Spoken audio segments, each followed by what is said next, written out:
Golf can be a wonderful game, but does it ever make you a bit angry? Perhaps you get a bit anxious over a terrifying tee shot or when people are watching you. And then some days it's hard to have a positive thought about the game at all. Well, stay tuned and hopefully I can help you in this video.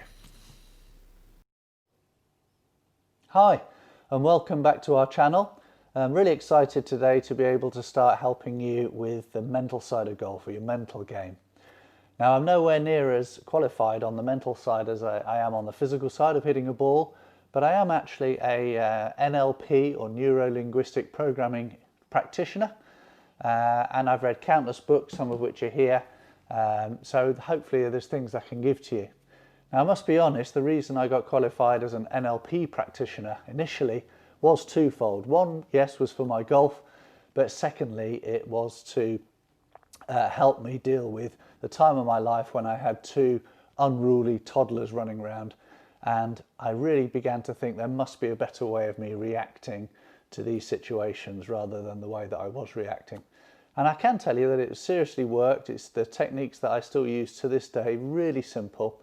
And that's the idea, really. I'm going to be not coming out with the usual stuff that you see in reading all these books, pull out the important bits, give you it in a no-nonsense fashion, things you can actually do to make a difference on the course.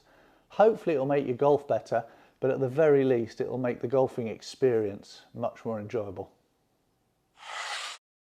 So when we trawl through all the information about the mental side of golf, it turns out that all of our negative thoughts on the golf course come from the sheer fact that we cannot keep our brain in the present tense for long enough. All of our negative thoughts come either from the past or from the future.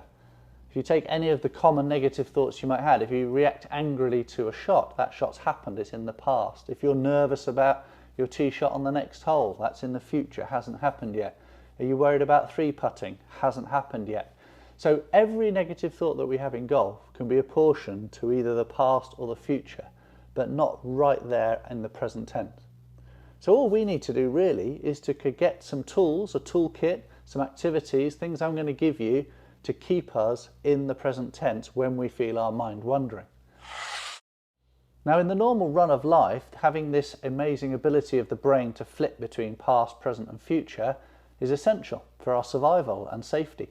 We need to learn from previous things that have happened, and we need to be able to predict when disaster is imminent, and then we can keep ourselves safe. But in golf, we have the opportunity in this activity to spend the vast majority, if not all of the time, in the present moment. And that's why it's so good for our mental health if we can learn to do that. Unfortunately, unless we control our brain, it wanders off in all directions, and before we know it, we've actually lost control of what our thoughts are. So, let's get involved with a couple of techniques that are actually going to help us stay right in the present moment. So whilst the brain is an amazing time traveller between the past, the present and the future, it does have one limitation, and that's something that we can use. It is biologically and neurologically impossible for your brain to think of two separate thoughts at the same time. So we can use this. Let's just first of all do an experiment to prove this to yourselves, and it's quite interesting. So while you're listening to me talking here, I would love you to recollect a very memorable family holiday moment, your favourite family holiday. You'll see where you are, who you're with, the noises, the laughter. And while you're thinking about that, I'd also like you to try and think of a word in the English language that has all the vowels in it in the correct order. And what you'll have noticed there is you simply cannot do those two things at the same time. Once the new instruction came to think about that word, all your memories of the holiday vanished. And that's something we can really use on the golf course. If you're interested, there are 28 words that fit that category, and probably the most well-known of them is facetious. So we can use this skill, as I say, to give the brain something to do in the present moment which stops it thinking backwards or forwards where all the negative thoughts lie. And that thing that I'm going to share with you is the ability to control and understand your breathing. Now, you've probably heard this mentioned before with sports people in interviews and things, but you may not have had the right instructions or understand fully why you're doing it or how to do it. So let's get stuck into that.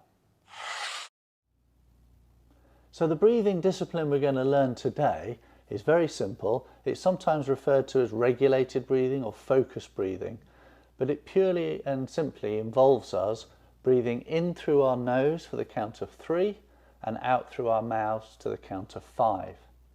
Now the ratio of that's really important, because when your out breath is longer than your in breath, your system, your lungs and your heart rate particularly are slowing down. And we also know from physiological links that the breathing in your body has a big effect on the state of mind that you're in. If you were preparing for fight or flight, for example, your breathing gets shorter and sharper, your heart rate increases, your body's trying to get more oxygen into your muscles, and you begin to change your behavior. Whereas this breathing exercise, in for 3, out for 5 through the mouth, will slow your heart rate down and begin to change your state of mind to one that is a lot more peaceful and calm. The added bonus is that it's totally secret. If I said to you the way to improve your mental game was to adopt a meditation pose on the first tee, you'd look a bit crazy. But this can be done totally without anyone knowing, your opponents or anyone, and it's something that you can get into a discipline of doing all the time. So when would I do it? Well, I might do it at home before I set off for the golf course if I was feeling nervous about a tournament round. I might do it on the first tee if there's people looking at me from the green. I don't like that, or I'm worried about my tee shot. I might do it literally over the golf ball if I have a lot of thoughts about my backswing, which are negative. I might do one repetition of the breathing exercise literally over the ball, because the beauty of this is that the breathing ratio will actually slow your heart rate down and change your state of mind, but the counting in your head is the same as thinking of the word with the vowels in it. It's keeping your brain busy, and while your brain's crunching numbers, it cannot be thinking forwards or backwards to any negative thoughts whatsoever. So it's a double whammy with breathing. We get a bodily improvement, if you like, but we get a massive mental improvement because you're immediately pulled back to the present time. Like any other time that you want to change your behaviours or your patterns in life, this is going to need some practice. If it came naturally to us all, we'd all be doing it already. So it's something that I would really strongly advise that you go out on your next round of golf, whenever we're allowed back playing golf again, and don't worry about your score so much, but just really focus on how many times you can incorporate the breathing exercise during a round of golf. And you'll become more and more aware of when these thoughts are coming into your mind, because at the moment you just let them come in and out without any control. Sometimes they can actually be hiding as positive thoughts. You might be playing really, really well, 2 holes to go, you're a few shots under your handicap, and you'll just think, oh, a couple of pars here and I'll have shot a really good round. Of course, that's a thought from the future. They're the sort of thoughts where rounds fall apart. It could be, I need to win this hole because my playing partner gets a shot on the next hole. So you think you're trying to G yourself up, but actually you're actually not staying in the present, and you're raising the level of expectation, and that can only normally lead to disappointment, apart from in very exceptional circumstances. So staying in the present is the key. You've now got a breathing exercise to practice. You can do it at home, you can do it on the golf course, but anytime you need it, it's there. And I can promise you it really, really works. Even worked with my toddlers and my attitude to them playing up many, many years ago. So I hope this helps. There'll be several other techniques that we use, all geared to the same thing, to keep you thinking about the right sort of things at the present time. They'll come along in the next few videos, and hopefully with a combination of these things will improve your mental game. Thanks for watching, and we'll see you again soon.